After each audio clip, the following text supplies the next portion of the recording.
And so I go into the doctor, and I'm at that age now where the doctor puts his finger in my ass. You know, I'm fine with it. Like, I don't have a problem with the doctor doing that. But they always feel like they got to make a joke first before they, like, to lighten the mood. They're going to give me a little humor. Here's the thing. I'm a comedian. Don't tell me a joke. Okay? You don't tell me a joke, and then afterwards, I won't stuff my finger up your ass. How about that? Greg FITZSIMMONS is on the Adam Carolla Show. Yeah, I never get the lighten the mood thing. I don't. I feel like we should just do this. My doctor literally does it every time, and he's always got new material. I don't know where he's workshopping it. Maybe he's working with Rudy's guy. Could be. Yeah. Hey, speaking of material, I want to bring it up. My favorite episode ever of the Adam Carolla Show. Because if you don't know, Greg, I edit everything, like the YouTube, the Rumble version. I edit. Oh, I didn't know that. Yeah, I edit everything for the show, video-wise. Yeah. One of my favorite episodes of all time is you had just put out your special, and for 45 minutes talk to Adam about the process and how it took years to be able to hone this craft, and you're so proud of all this new material, and immediately smash cut to the next guest. I can't remember her name, but she said that she had put out a stand-up special and worked on it for 2 weeks. Oh, yeah. I can't remember her name. But the poise and grace you had to sit there and not choke her through the microphone. I go back and rewatch it every now and again, and I'm like, look at him just sitting there. Like, you can see you wanted to freak out. But you were like, really, 2 weeks? That's all it took. She was Asian and from Canada, right? From Canada, and it was actually sublime how. It wasn't even awkward. It was surreal and so funny that commenting on it would have taken all the energy away from it. Yeah. Just to hear, because 100% of the audience is thinking the same thing as me. Yeah. So to put a light on it would have been to ruin it. Yeah, it was one of my famous. I mean, many Mike August conversations where in advance I was like, I don't know who this person is. She's big in Canada, big on YouTube, but she doesn't have any YouTube stuff. She's big, you know. I was like, I don't know. I don't know that because I've never heard of her. Big in Canada. I'm like, she is. I can't find any evidence of that. Yeah. Turned out it's probably right. No, there's an Asian woman who does crowd work on that. Somehow my TikTok feeds me. And I'm obsessed because I literally watch it and then I go, all right, I'm not sure in the schematic of that interaction where the joke was even supposed to be. I don't know what and she puts them up and she's bombing and she's getting 50,000 likes. Yeah. And Is it she's because a hot Asian she's girl. bombing? Oh, it's because she's a hot Asian yeah. girl? There's always that. I always tell my son, if you ever come back, you come back as a hot Asian girl. Oh, yeah. Scholarship money, all of it. Hairless. You know Hairless. what I mean? No money wasted on waxing. No. Good. It's funny that they all drifted into that profession, yet they have the least hair. You think the Armenian women would have drifted into the hair removal business. Oh, you know, I see what I'm you're saying. Interesting. Yeah. It's sort of like Jews being sports agents. Really? Did you play a lot of ball in high school?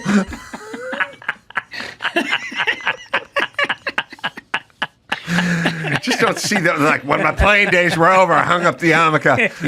And the cleats. Yeah. When Irv Spielberg hit 9th grade, he decided he was going the agent direction. Right. He traded in his elbow pads for an attaché case and some wingtips. That's hilarious. All right, what do you got, Rudy? All right, so the Los Angeles Innocence Project filed a lengthy petition late last week claiming to have uncovered evidence that Scott Peterson, convicted of killing his wife, Lacey Peterson, and her unborn son, Connor, is not guilty. Attorneys for Peterson are claiming that the case against him was entirely circumstantial and that the petition filed with the California Court of Appeals shows issues with the police investigation and that prosecutors withheld critical information during this extremely high-profile trial. It's got to be weird for the Innocence Project to go, look, we're going to shift gears here a little bit. We're going to shake it up. We're going to try to get a good-looking white guy out for a change. Oh, my God. We're going to really mix things up. This will be our affirmative action. Like, this will be our DEI project. Let's do a white guy who's good-looking.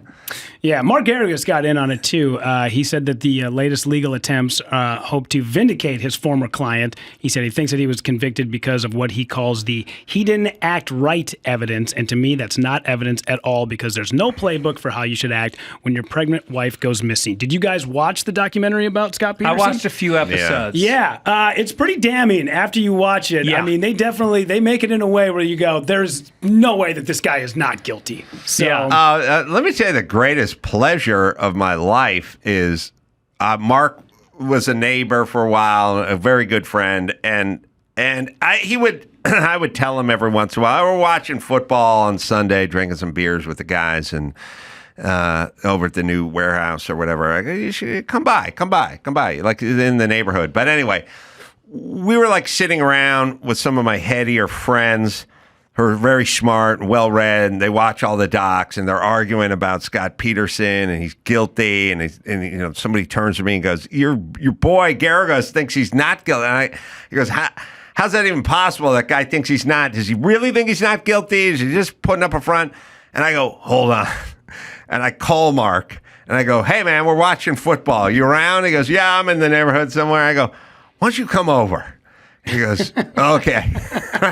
Like 40 minutes later, Mark Garrigus comes walking in and sits down to like 12 angry drunk men, and Kevin Hench is yelling at him, what? And then Garrigus is like firing back, and then another guy's got a question on the other end, and I'm just drinking a beer and just going, this is the... I made this. I created this. It's alive. It's alive. Mark will do it. He doesn't give a shit. He's having fun. They're arguing back and forth, but it was perfect timing. So, yeah. No, I mean, the one thing I remember is he drove his boat in that area that the body was found, like the day after she disappeared. Yeah, and it was spotted while investigators were doing like I don't know what you want to call it, like a deep sea dredge while they were looking for the body. Apparently, he was seen standing on the lakeshore watching them do this. Can we make a Peterson-Menendez rule, which is... Okay, let's really just break it down. Society and then sort of personally. Greatest fear. Greatest fear is you're standing waiting for the subway and a guy just shoves you from behind onto the tracks. Yes. Okay, that's the greatest, right? Or there's like film of some guy who's a municipal worker like working in, I don't know, Huntington Beach or something. Some homeless guy just comes behind him with a chain, whacks him on the head, hits his head, critical or dead. I mean, random, senseless is at the top of everyone's list, right? Yeah. And for your kids, your daughter's jogging in the park and some guy comes out of the bushes, right? I mean, random, senseless. Okay, that's number one. Then like lower tier is like sort of carjacked. Like, I don't want to be carjacked, but at least a guy wants something. You know what I mean? Like, I'll just give him my car and a cell phone and hopefully I can leave unscathed, And then at some point, lower stuff is, the guy ripped off my stereo or something. But it's mostly random, senseless. Like, nobody wants to be a part of that. But if you kill your parents or you kill your wife, I'm not really involved with this. Like, that's not me. I can wait on a subway platform, and I could have the Menendez brothers to my right and Scott Peterson to my left, and we'd probably have a good conversation. You're saying if we don't put them away, they're not repeat offenders. I'm saying, I bet if I was standing next to the Menendez brothers and Scott Peterson waiting for the train of life, and I started to walk on and my wallet fell out, I bet one of them would pick it up and go, hey, dropped your wallet. Yeah. He's not going to rape your daughter jogging in the park. He's not going upside the utility guy's head from behind with the machete. They killed the wife. Okay, I'm not saying she had it coming, but she's gone. And the parents, they killed the parents. I'm not saying they had it coming, but they're gone. But that's under their roof. They seem satiated by that. Not only that, but what do they got with me? What they got with my kids? What they got with you? You know what I'm saying? Yeah. Those people can be released into society sooner than rando killing spree people can because there are no bounds to them. These people are motivated. OJ never killed again. If he even did the first Yeah, one. right. Agreed. Right. If he did, it'd be a good name of a book. He never did it again because he didn't have a beef with anybody else. You know what I mean? Until those guys ripped off his jerseys in Vegas and signed footballs. But I mean, it's right. Most people, like, okay, the wife poisons the husband, collects the insurance. All right, we're done. Mm-hmm. Sometimes she remarries and relives this thing. But I'm saying I would like a delineation between these kinds of people and then killers. You know what I mean? Like killers. Like, oh, these guys are ripping off this guy's catalytic converter, and he comes walking out, and they just fucking waste him. You know what I mean? Like that's pretty senseless. You have a hair trigger. Mm-hmm. If Scott Peterson was ripping off your catalytic converter, which I don't even know if he would do at this point, but if he was, he wouldn't waste you when you walked out. He'd probably run. Yeah. That's what I'm saying. A delineation between those who are dangerous to us, the public, and by the way, it's a two-way street. Like if a guy gets caught whacking people in the head randomly over and over again, he's been arrested 81 times, go ahead and keep that guy in. Yeah. That guy's running around just punching people from behind. And my grandfather killed a guy back in the day, like a love triangle. Really? Yeah, so he was having an affair Your with voice a woman. just got a little more gravelly. I know it did. I know. Did My you hear that? grandfather killed a man. Shot and killed a man in cold blood. Yeah. Yeah, no, he killed a guy. He turned into Johnny Cash. just to watch him die. Wait, your grandfather killed somebody for what? Yeah, so it was a grandfather on my dad's side, which was a total mess, a lot of alcoholics, a lot of drug addicts, but my grandfather was having an affair with a woman. Her husband was in Alaska. He came home early because he had heard about it. This woman calls my grandfather. He comes to the house. They get in a gun duel out in the front yard up in northern Minnesota. He kills the guy. The judge says, we're not going to charge him because it was self-defense. And then there was like in the article, I don't remember exactly how it's worded, but basically the judge was like, and by the way, for anybody who wants to step in and kind of be a vigilante about this, this was a situation between three people. Keep your noses out of it. Really? Yeah. That's what I would say. That's old school judging right there. The Menendez was between four people. Keep your noses out of it. Scott Peterson was between two people. And the dog. I think you used the word duel. I think it was a duel. Yeah. It was gentlemen. Yeah, it was, and he had one pistol, he fired it, emptied the clip, reached into his sock, grabbed another gun, killed the guy. I'm sorry, Greg. Killed the guy, pulled it out of his sock and shot a man point blank. Squoze 8 more into him. Went to Reno just to watch him die. If I kept a gun in my sock, do you know how many times I would mistakenly wash my gun? I'd be like, where's my Derringer? It's in the lint trap. God damn it. At some point, you'd hear a bullet shoot out of a lint trap, and then my old lady'd be pissed off. And you'd stop fucking throwing your gun. My gun shrunk. God damn it. Don't wash it with the Reds. I got a pink gun now. I jerked off on my Glock again. Kept another gun in his sock. All right. Yeah, that's pretty good. All right, what else we got? All right, so here's a video for you guys. A couple of identical twins from Australia are going viral after an interview they gave to a local news outlet. Is fucking great. Covering an alleged armed carjacker. Bridget and Paula Powers, they have the same voice, the same canes, and the same thoughts, and it's pretty wild to hear them talk in unison. Witnesses are recounting some of the drama that unfolded on the Sunshine Coast this afternoon. Two sisters have told how their mother and man raced to help when the carjacked SUV rolled on Steve Irwin Way, only to find the gun-wielding car thief emerging from the wreck. Here's some of what they had to say. And one guy, he was up there with our mum, and he went up there and he was coming back down towards us, and he goes, run, he's got a gun. And our heart started to pound, and I said, oh, Mum, where's Mum? And poor Mum was stuck up there, but apparently our brave Mum, she goes, are you all right? Because he had all blood all over his face. And he goes, I'll shoot you. She goes, hey, I'm here to help. And Mum distracted him to make him look the other way, and he looked the other way, and Mum ran into the bush behind the fence. And the guy goes to her, I'll find you and I'll shoot you.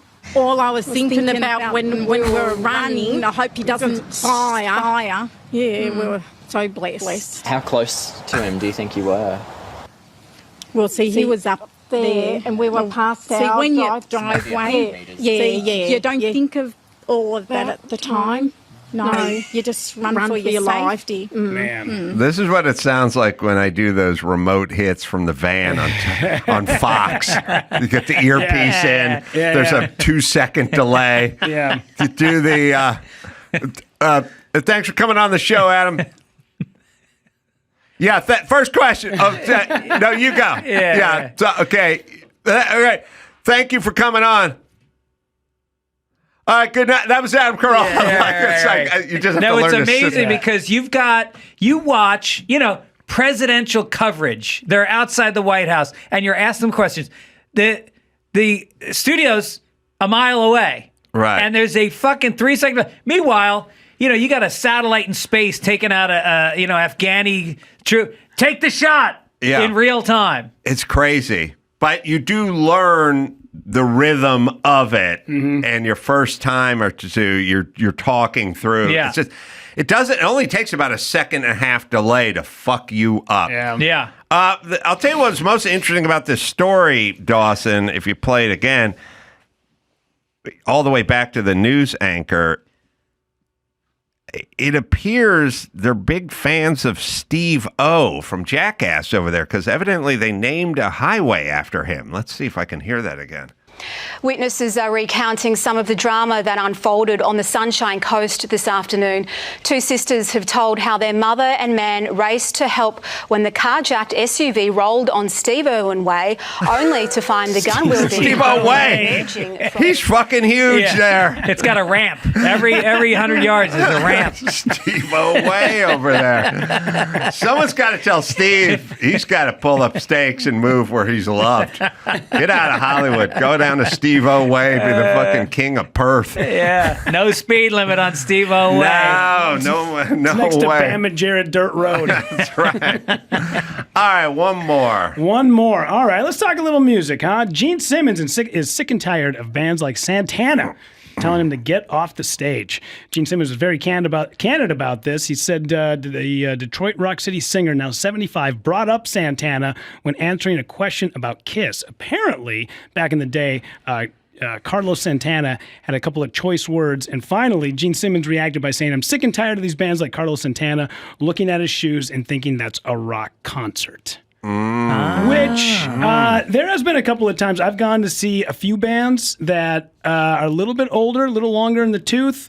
Three Dog Night, man, they basically prop those guys up there with Ken doll stands. But really? I saw Alice Cooper maybe 8 months ago.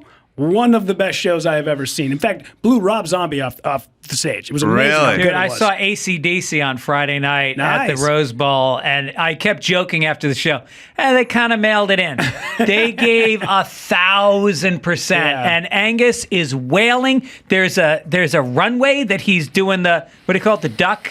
Yeah, that duck walk. He's doing the duck Chuck walk. Berry. He's 70 years old, and he's going up a flight of stairs, and 2 hours and 15 minutes nonstop. Here's a bigger question. Amazing. What's going on with you guys in your amazing lives? Like, I watch Love on the Spectrum beat off and went to bed at 9:30. What is this going on tour with groups and seeing all these shows? How do we do this? I think it's just the methamphetamines. It just makes me want to do stuff. Yeah. Well, it's really weird because it's sad because, like, I love Three Dog Night and I hate Alice Cooper. But then you're like, I saw Three Dog Night, but Alice Cooper puts on a show. And I was like, oh, man. But no, still great musicians. It's just it's sad to see them up there because they do have to they play 4 or 5 songs and then all of a sudden like a couple other guys come out and play instruments and then they drift off into the shadows and then they come back. So they're definitely neat, but still good, tight. There's a video of Smokey Robinson coming out on stage, and every time I'm working a casino, there's always a poster up that Smokey's coming next month, and he's got to have more money than God. And I don't know how old he is, but they show him on stage.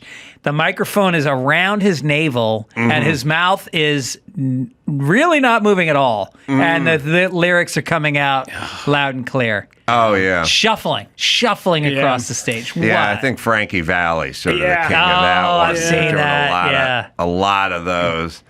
But and then you kind of wonder, like, there's a lot of who's making him do this. I don't know. I had an old dad. I couldn't get him to do shit. Yeah. Like, if I would have said, hey, Jim, get on your feet and go out and make me some money on stage. He'd be like, fuck you, buy me another trumpet. Right. I'm drinking this Ensure. Like, I don't know. Fitzdog, do you think like when you're 89, people are going to be like, you got to hit the road. You're going to be like, I can't think straight. Go out on stage. Push him out there. My kids are going to need me to. They're going to need that. At this rate. Yeah, for sure. Sound crystal clear up there, too. Yeah. Now, I like to wrap it up in about 5 years. I've worked my ass off since I was in college. I've been doing stand-up 6 nights a week for 36 years, on the road, doing podcasts. I feel like I want to be young enough to enjoy. I got a lot of interests. There's a lot. I want to go see AC/DC more. I want to see concerts. I want to fucking travel. Enough. I made my point. I crawled my way to the middle. How many people can say Planted that? your flag. Yeah. Squarely on the prime meridian. I don't know what the globe of comedy. The top half of the ladder, it's too far to fall. I like right in the middle. Yeah. And that's where I'm going to dismount. Yeah, people start pulling up old tweets and catching. I guess what it is can you take a piss somewhere in public, outdoors, and not have it end up somewhere? Yeah. So what I'm saying is Dave Chappelle can't pull his dick out when he's on a walk and just start pissing on somebody's ivy because someone's Ring doorbell will spot it. It's going to end up on TMZ. He couldn't do that. Fitzdog probably could unless there was a big fan, in that house with the Ring doorbell. Then they might. I could probably pull it off depending on what neighborhood I was in, you know, but you never quite know. But you want enough anonymity for people just not to really care. Can you have a one-night stand on the road? Oh, right. You're right. Or are you going to get held up for money afterwards? Right. I'm in and out. Well, we're going to find out. Greg FITZSIMMONS, when he goes through Green Bay. That's right.